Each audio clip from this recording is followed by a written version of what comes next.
Alright, so this video, I'll be talking about rigging this. At the very least, I'll get started because it can be an involved process, especially when we get to things like the fingers. So today I'll start with the torso and the legs, at the very least. Now, the control rig that we're making uses curves, like say this circle right here, because they do not render at render time. They're just 2D lines in a 3D space. There's no faces here to show up in any of the renders. That makes them really easy to work with as control objects. So an object like this one, I'd probably use as my main root control right here. So I'll start by holding down V and snapping this onto the root. Well, according to Mixamo, it's called the hips. Back when I made my own rigs, I called this the root. I want this to be big enough that I can see it and find it even when these objects are visible, but not so big that it's getting in the way of everything else. So I'll aim for something about like this. And I'm going to call this root control, root CTRL, press enter. And I'm going to duplicate this with Control D and scale this down a little bit to make a second, slightly smaller one. And I'll call this hips override control. I want to make sure I delete history and freeze transformations on these objects as I make them. Modify freeze transformations, edit, delete by type history. Because it's a lot harder to freeze history on these after I've already got them controlling the joints than it is before I start using them. Now I'm going to select my inner one first, the override, and then shift select my outer one, my root control, hit P for parent. And now, if I move my parent around, the inner one moves with it, but I can still grab the inner one, the child, and move that one independently.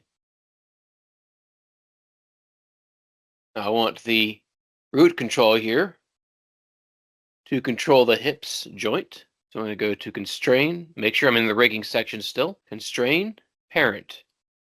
Now as I move this, everything moves with it.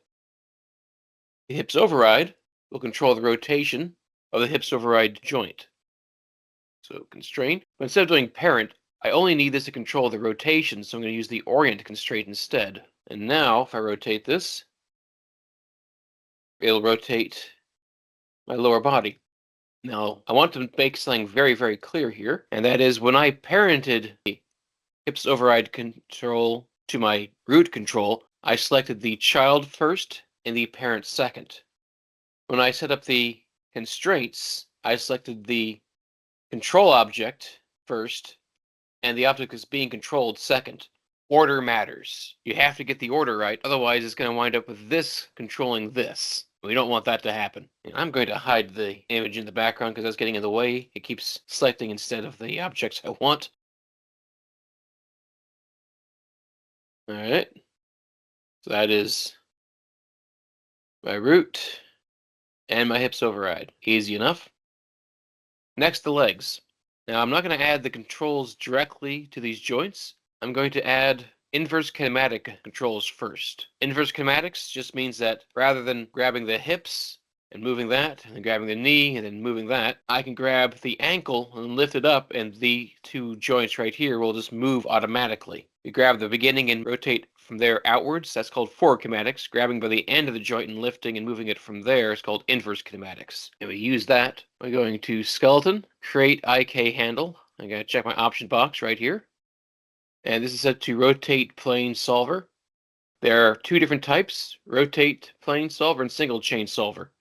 For complex parts like the legs and the arms, I'll use rotate. For simpler parts, like the different segments of the feet right here, each one of these is going to get its own IK joint. I'll use a single chain. Once I start using this, I can just click the beginning of the chain and the end of the chain. And now if I move this, the leg moves with it. Undo that. I'll add another one over here. And because I got the tool open, I'm going to do that on my arms as well.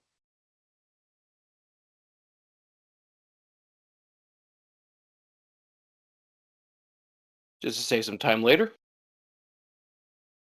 And now back to the feet. I'll make individual chains for each one of these joints right here. The point of doing this is less about control and more about making sure that when I move these later on, they don't stretch the joints. If I were to grab these joints right here and move them around, it stretches the foot around like that. I don't want these to stretch. When I put a single chain solver on this and I move that single chain solver, it keeps it the same length no matter where I move it.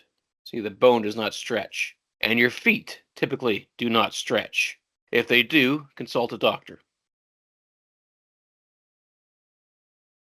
That's one rotate plane per leg and two single chain per leg. Next, I'm going to bring the legs back in. Let's see, I think I'll see the fabric. There we go. And I'm going to create a control object for the bottom of the foot. I'll start with a circle and move this over here in front of the foot. Make it large enough to cover the foot. And if I want to, this is where I can get a little creative with this. I can try to make the shape of my circle match the shape of a foot a little bit more. Like,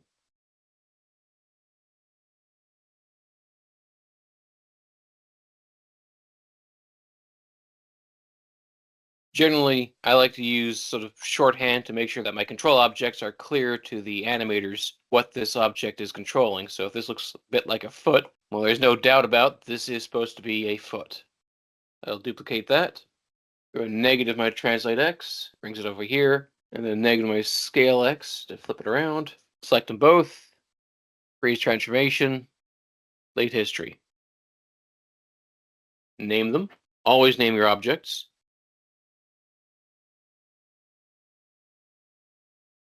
That's my left leg control. And that's my right leg control.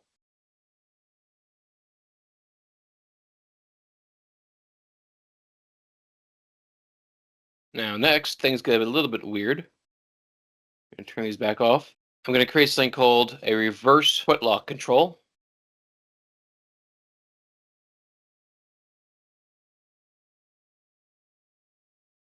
And that's going to be built out of a skeleton that rather than going down from the top to the toes, it's going to start at the back of the heel, wherever the heel touches the ground, forward to the toe, and then back up again to the ankle. So I'll go to skeleton, create joints, start back here where it touches, then forward, up, and up. And that's as far as I need this to go. Turn that back off again. Does not have to fit exactly on these. In fact, I generally try to avoid clicking directly on them, as that can cause things to get a bit messy, but I do want this to be on the grid. Hold down D and X. I can snap this onto the grid so it's back on the ground. There we go. And I want these to be in the foot. We can match these up a little bit better. There we go. Reorient those after I move them around. And of course, I want to name each one of these parts. That's my left RF reverse foot. Can't see what I'm doing there. My left reverse foot. And that's the heel. Down arrow. Left reverse foot. Toe. Down arrow. Reverse foot. That's the toe base.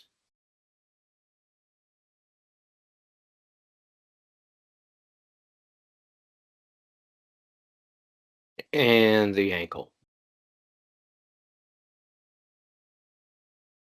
Now I go to skeleton, mirror joints. It should take the L's and turn them to R's while flipping it to the other side. There. There we go.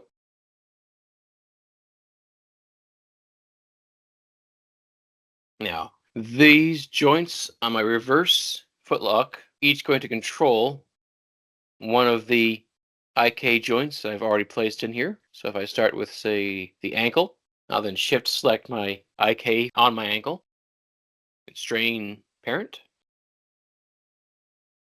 grab the next one down the line, shift select the IK, constrain parent, shift select, constrain parent. And now, if I move my reverse footlock, these move with it, so I can slide my foot around. You can see if I slide my foot back, kind of lifts off the ground a little bit, like you would expect a natural foot to go. Foot forward, lift it up. If I go down the line and rotate these, it lifts the entire foot up on the tip of the toe or the ball. Or right here, I can make it grind the foot into the ground. Let me put the object back on. Look at that. So I need to do that on the other side as well.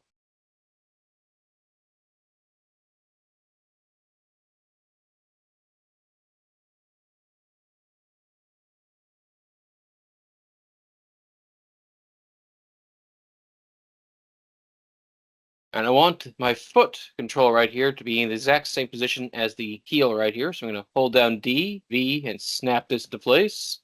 D, V, snap that into place. Now I grab my reverse foot lock, shift select on the control object, and press P. It's now parented to this. Now if I move this around, it'll move my reverse foot lock, which then turn moves around my IKs, which then move the leg around. Same thing here, child to parent.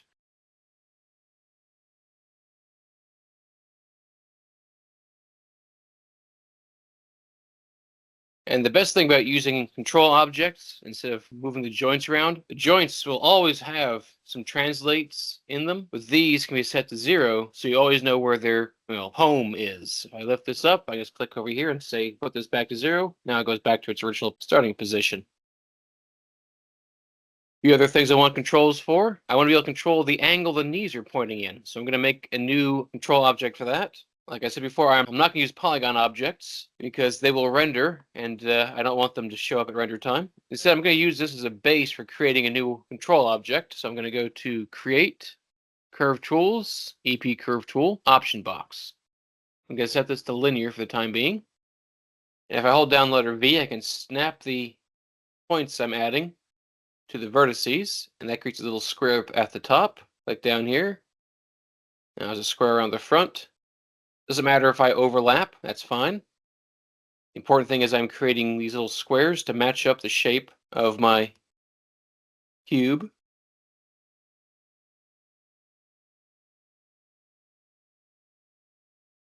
And that should cover the entire thing. Yep, I can see green lines everywhere where the curve is. And select my cube, it looks exactly the same. Delete that, and now I've just got this. I like using these little box objects for various purposes. I'll start by duplicating this. This way I'll always have one plain box I can go back to. And I like to change these objects to control my knees, into little arrow shapes. Like that. I'm going to duplicate that. So I've got 4 of them. I'll be using 2 of these in my next video for the elbows. But for now, I'll use these ones right here for my knees. Don't need to be quite this big. I'll scale them down a little bit. And then hide my geometry once again. Now, I want these to each be placed within the center of my legs right here. These 3 joints right there make up my legs. I want this to be perfectly in the center, and I want this to be pointed down the blue arrow axis right here, blue arrow axis, straight at my knee. So to get these perfectly oriented exactly where I want them, I'm going to start by selecting these 3 joints, and then shift select my control object last, constrain, point, option box. I've turned off maintain offset. If I had 1 joint selected, it would move it directly onto that joint. With 3 joints selected, it's going to move it perfectly within their center. So I add, and there it is. I did the same thing to this one over here. Constrain, point, and now it's centered in the very center, like that. Now I want to remove the constraints because I don't need them. I'm just using them to place these objects. So I'm going to go to my window outliner. And here are the 2 curves I just added. And if I open up the little plus signs, these are the point constraints. I can select these and just delete them. And now they're gone. And now there's nothing controlling my translate. Next, I want to use another constraint to force this to look at the joint. I'll start by selecting my joint, shift select my control, constrain. And it's going to be the aim constraint. Let me double check my settings. Maintain offset is turned off. Good. aim vector is X, Y, and Z. I want this to be aiming down the Z axis. So I'm going to turn this Y to 0 and my Z to 1. This tells it which direction it is using to aim. So it's X, 0, Y, 0, Z, 1. You can have it control like halfway between the Z and the Y if you had like 0.5 here and 0.5 here. I don't want that. I want this all 100% down the Z-axis. So I set this entirely to 100% on the Z. Hit add. Now it's pointing at my knee. The same thing over here. I've already got that set up, so I can hit aim again. Now it's pointing at my knee. But just like before, I've got new constraints in here. I don't need them. I'm going to delete them. And now they're just pointing at the knee as they just happen to be. Now I want to pull these through the knee, but you have to be careful depending on your move tool settings. If I double click my move tool, I can see my tool settings. My axis orientation is set to object. That's what I want to be for this. But sometimes it's set to world. And if it's set to world, you can see the aim no longer matters. The direction doesn't matter. If I pull this forward, it's going to go straight forward. I want this to go through the knee. So make sure they're set to object first. Select them, and the blue arrow should be pointing straight through the knee. And just pull that forwards. Turn on my legs so I can see what these look like. They don't need to be really, really far away. They just need to be in front of it. And I think I'll scale them smaller still because they are taking up an awful lot of room.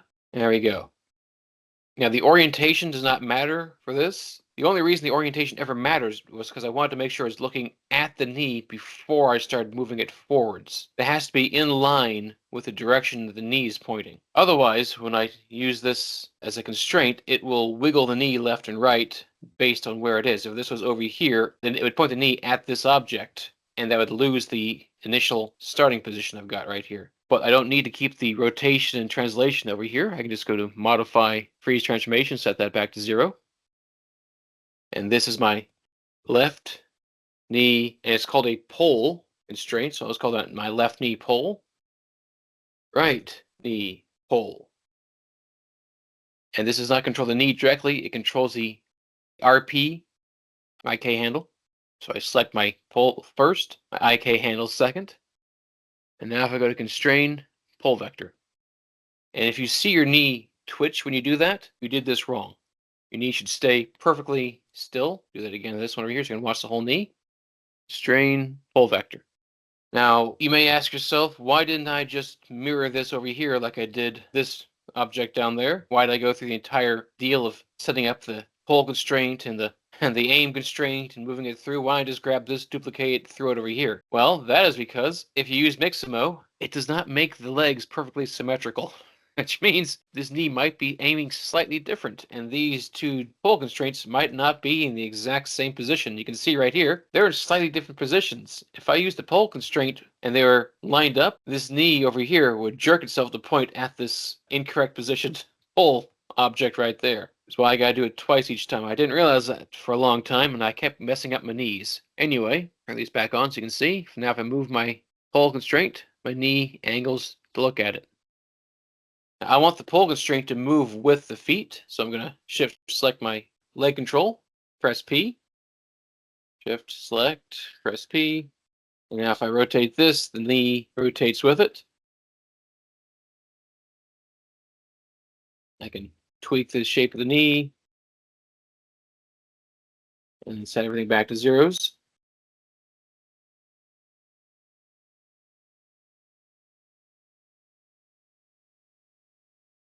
I'll add another couple things before I move on. I'm going to duplicate this. I'm going to snap this onto my spine. Now, I'm only using one spine control here because he's wearing armor and it doesn't make sense for his body to bend too much. So normally I would make one for each of these spines right here so it could bend your torso. I don't think he can bend his torso. So I'm going to grab this and move it outwards. So behind his body. I'll shrink that down a bunch. There we go. Oh, wait, his shell is going to be in the way, isn't it? Yeah. Normally I put this behind the back. But I think that's not going to work for this guy. So instead, I'll leave this, actually, undo, put this right back in here.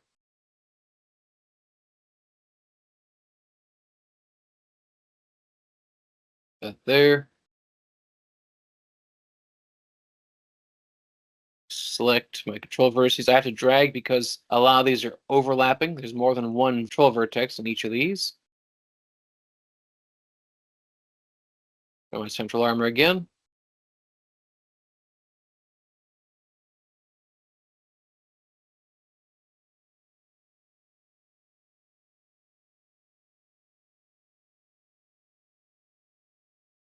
Sometimes you gotta get creative. There we go.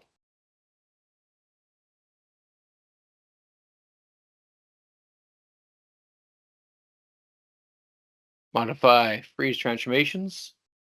I'm just going to call this torso control. Shift, select my spine.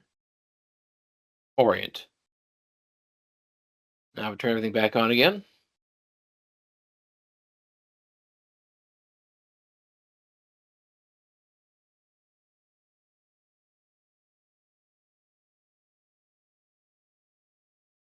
There we go. And while I'm in the journal area, I might as well do something for the tail. Question is, how much of this I want to be able to move? I guess I probably from this point downwards. Here, I probably leave that locked in place so it doesn't move too much. You could probably do stuff from here down. I'm going to use this cube again, duplicate. Add a few things. Snap that on there. Make sure it's big enough to see it. Not so big that it covers up the other.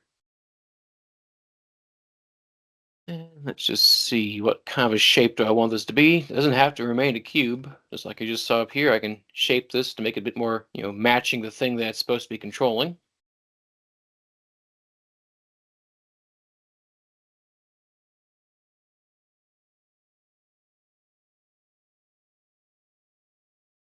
Also want this to kind of follow the curve of the tail. So if I were to temporarily parent this to this joint right here, press P, and you can see the rotation right there.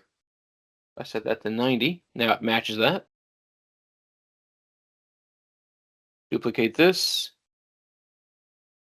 Snap that there. Parent that one to here.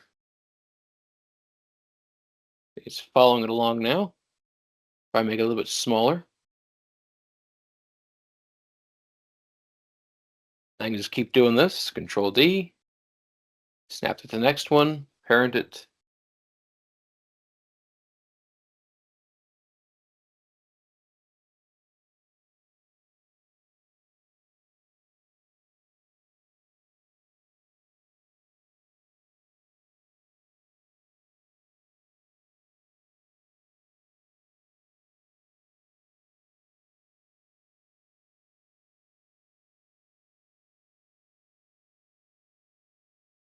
Pick up my scaling.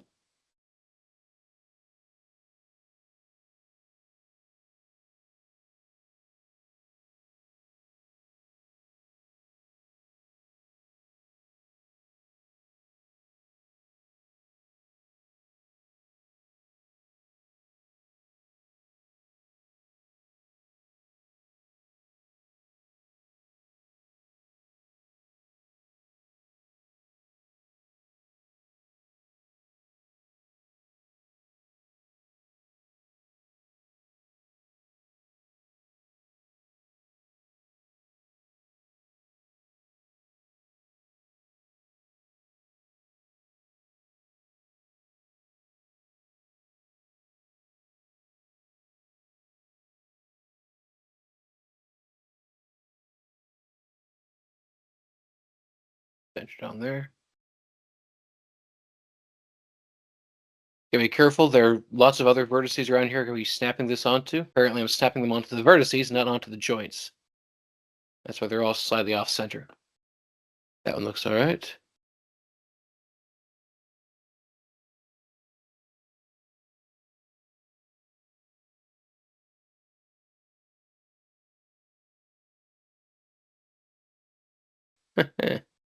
Be more careful next time, dude.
There we go. Now, I don't want these parented to the bones. I want them parented to each other. So I'm going to start with this right here. I'm going to shift select, press P. Now it's parented to that one. And let's keep going up the chain from one to the next.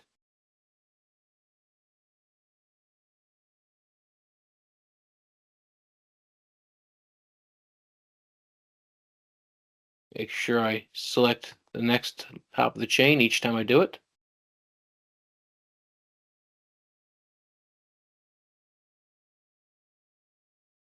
And this one, let's see, do I want to parent this to my root or to my spine? I think it'll make more sense to parent it up here to my torso control.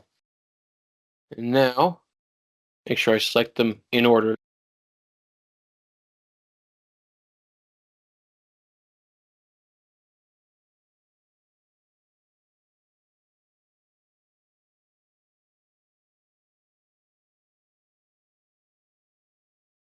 It's 12. 1, 2, 4, 5, 6, all the way down. All right, that's what I wanted. Now I'll select the control objects, shift select the joints, strain, orient, all the way down.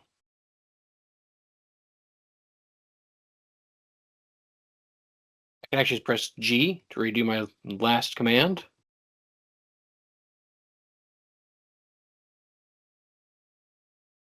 Make sure I didn't miss any. Sometimes I do.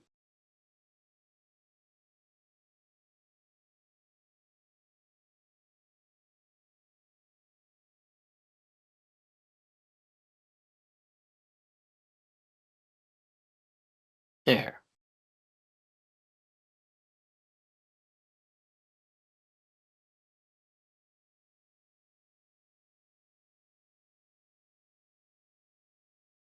Look at that.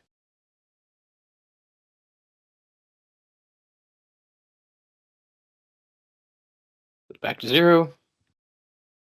All right. I think I'll end that for the first video on the control rig.